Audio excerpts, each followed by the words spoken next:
everybody, it's Puddy Kitia, and I'm still playing through my Steam library, starting with the worst reviewed games first. Now this week's game, once again, is in early access, and very surprisingly, I actually kind of enjoyed the gameplay. So let's check it out. Isomer. The game's name is a nod to the fact that it's an isometric game, which hopefully you know about. Has to do with the perspective and the fact that it's 2D graphics, but it's trying to look 3D. I'm sure you've seen isometric games before, and that's what this one is.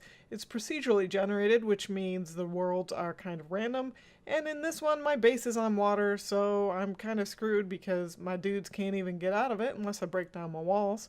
In this one we have a bunch of ice, but luckily there is a supply ship that comes and we can trade with it, and it seems to skew towards what you have a lot of resources of. In this case, I have a ton of ice, and it's letting me trade my ice for resources that I can't get as easily. RNG can be a harsh mistress, and in this case, she's plopped me down right next to a human settlement, which, as a bunch of aliens, is not really ideal. I ended up playing several maps trying to figure out the game, and I never felt like I got anything that even remotely resembled lucky.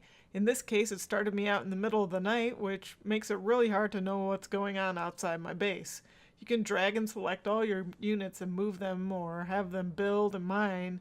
So yeah, that's a good feature, I suppose, for this type of thing, but pretty standard. I have no idea what's outside, but I'm gonna send my duders out there and hope for the best. Here they are. You can see they are little workers. They have little alien heads and guns, and they're outside now in the middle of the dark. We can have them set up a little light though. They are able to build some things.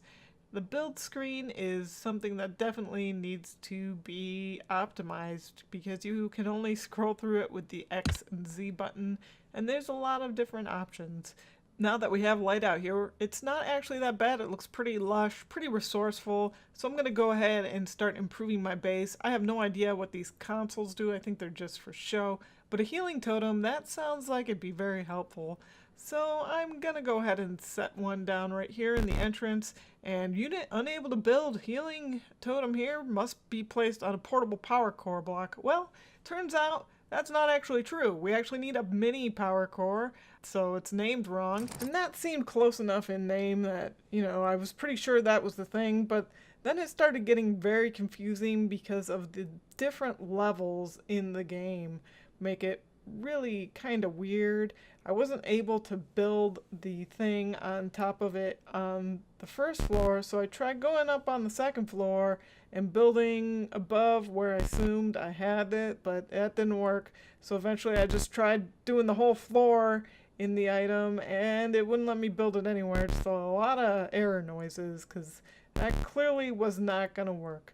So what was obviously the next thing to try, and what worked, was digging into the floor, and it takes a while to dig this gosh darn structure, but eventually it let me do it. And then you need to hit the minus button once you have the thing you want to build and stick it in this hole, and then when it's built your hole disappears, and finally at last I can put my gosh darn healing totem on top of the power thing.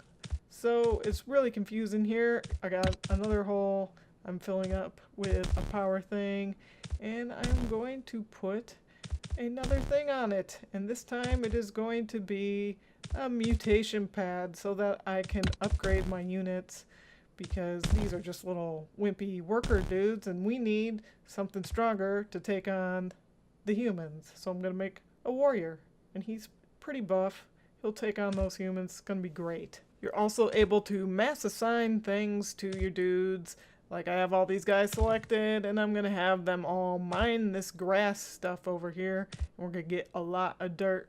In fact, too much dirt, but I need to uncover the earth a bit to see if I can get some of these delicious pink mineral things, because I'm going to need them, and I don't think they're going to be just on the surface for the most part. And now I'm full of dirt, so it's going to spam me with an error message, and I can't build a thing to hold more dirt because I need more minerals, and I can't get more minerals until I get this dirt. Dirt also gives you something called biomass, which makes me wonder why I need this little plant that costs a bunch of resources to plant and then spits stuff out It's a lot easier just to queue up a bunch of mining stuff and get dirt.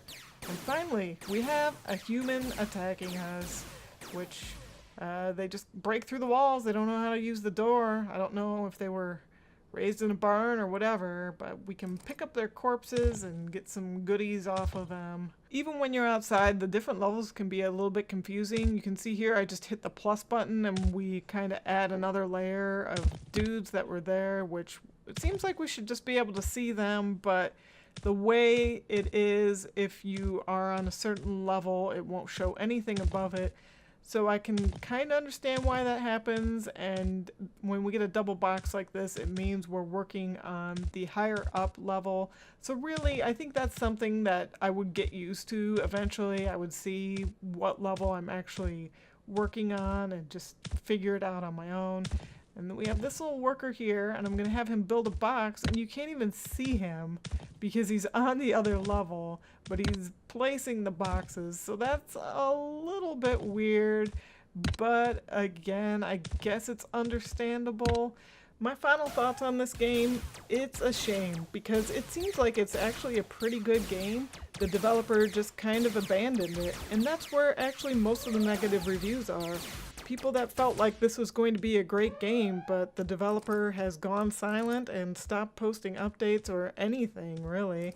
It's just missing a few bits of polish and some fixes to make it a really good, enjoyable experience. I do love 4X games though, so I'm going to end up playing this a little bit more just to see what it's about, but I do hope that somehow it gets revived and gets updated.